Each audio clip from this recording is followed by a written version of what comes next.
Congratulations. എന്റെ ബ്രഹ്മാസ്ത്രം അങ്ങനെ ഇരിക്കുന്നു. വണ്ടർഫുൾ. ഇനി ബാക്കി നാടൻ കൂടി കാണാം. വാ. ഓക്കെ.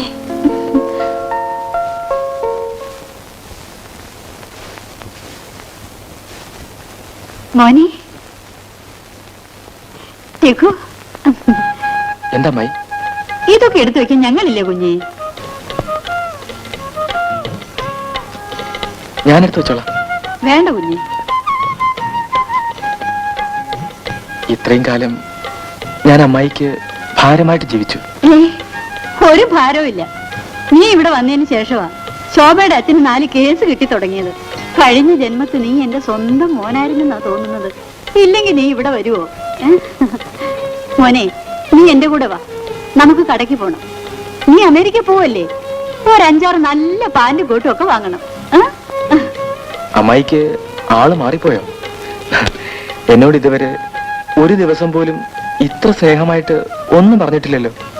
ഞാൻ എന്റെ സ്നേഹം വെളിയിൽ കാണിക്കത്തില്ല, മനസ്സ് വെച്ചോണ്ടിരിക്കും.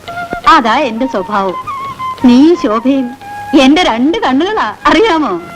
ഭഗവാൻ ഭഗവത്ഗീതയിൽ പാടി സംഭവാമി യുഗേ യുഗേ ശിഷ്യ ഗുരു. ഓം ശാന്തി ശാന്തി. നിങ്ങളെന്തിനാ ചിരിക്കുന്നത്?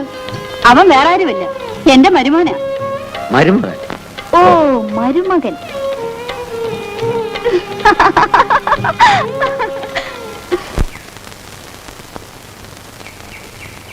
റെഡി?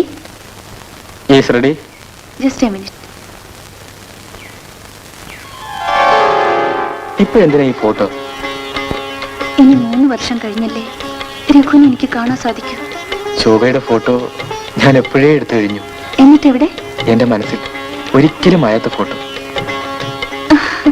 ഇത് വേറെ ഫോട്ടോ. ചിരിച്ചോണ്ട് നിൽക്കണം, ഇവിടെ തന്നെ നിൽക്കണം. റെഡി?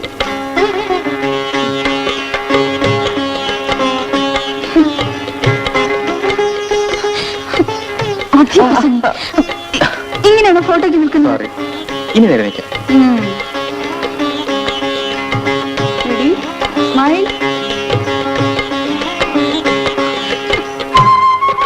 എനിക്ക് ഫോട്ടോ വേണ്ട, ഒന്നും വേണ്ട. ഓ, വലിയ സ്റ്റൈല്. അമേരിക്ക പോകുന്നെന്നും പറഞ്ഞു വാങ്ങി കോരങ്ങ്. ചുമ്മാ നേരം പോക്കല്ലേ. ഇനി എത്ര ദിവസം ഞാനിങ്ങനെ തമാശ കാണിക്കും? ഇനി നീ പറയുന്ന പോസിൽ ഞാൻ നിൽക്കാം. വേണ്ട, എനിക്കിപ്പോ മനസ്സിലാ. പ്ലീസ്, എന്റെ തങ്കമല്ലേ, എന്റെ കണ്ണല്ലേ.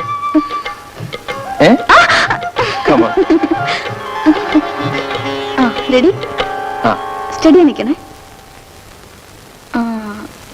അടുത്ത് നിൽക്ക.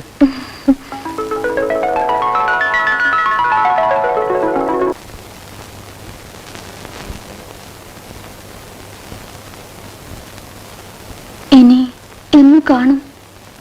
തിരിച്ചു വരുമ്പോൾ.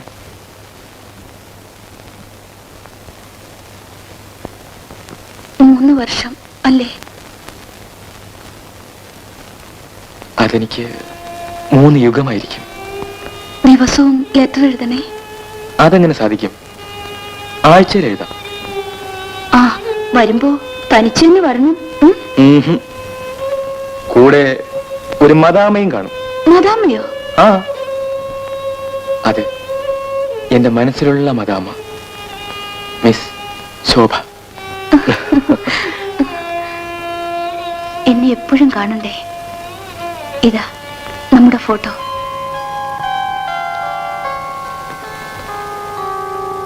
എനിക്ക് വേണ്ടി കാത്തിരിക്കുമല്ലോ എന്റെ ജീവനുള്ള കാലം വരെ.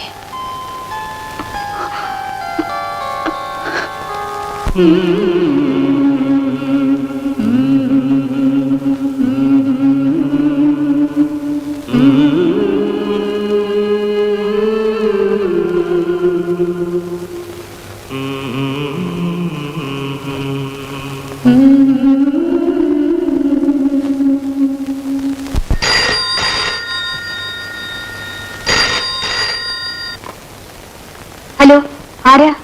ഞാനാ, ശ്രീനി. ചേച്ചിയെ ഉടനെ കാണണം. എന്താ കാര്യം? കാണുമ്പോ പറയാം. പാർക്കിൽ വന്നാ മതി. ശരി, ഇനിയിപ്പോ വരാം.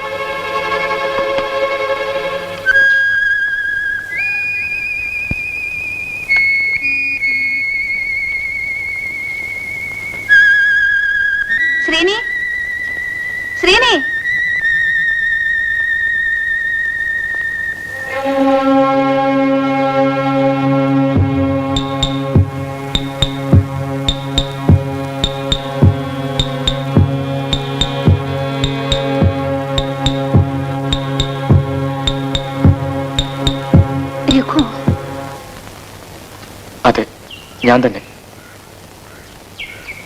ഫോൺ ചെയ്യിപ്പിച്ചതും ഞാൻ തന്നെ. എന്തിന്? സത്യം അറിയാൻ. ഞാനൊന്നും മറച്ചിട്ടില്ല.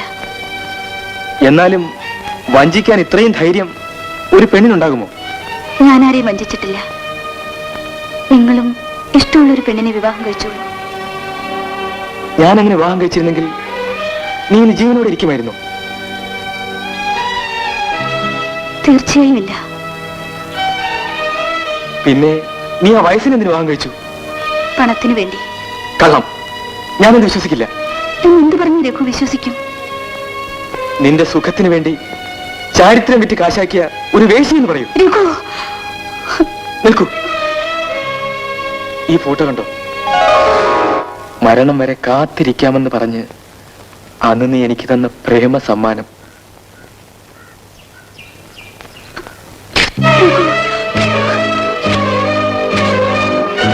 ഇങ്ങനെ മാനം കെട്ടി ജീവിക്കുന്നതിനേക്കാൾ നീ പോയി തൂങ്ങിച്ചാവടി.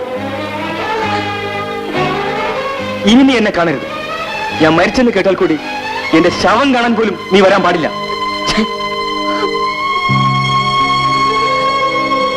ഈ വൈരാഗ്യമാണ് ഞാൻ ആഗ്രഹിക്കുന്നത്. ഈ വെറുപ്പാണ് ഞാൻ ഇഷ്ടപ്പെടുന്നത്.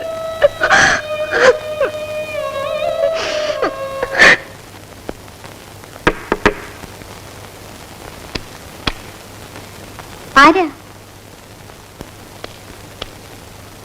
അച്ഛനെ കാണാനാണോ? അല്ല, ശോഭേ. ഇരിക്കൂ.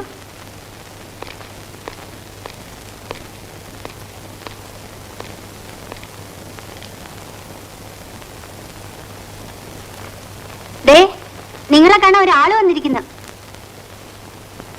പഴയ ആളല്ല, പുതിയ പാർട്ടിയാ.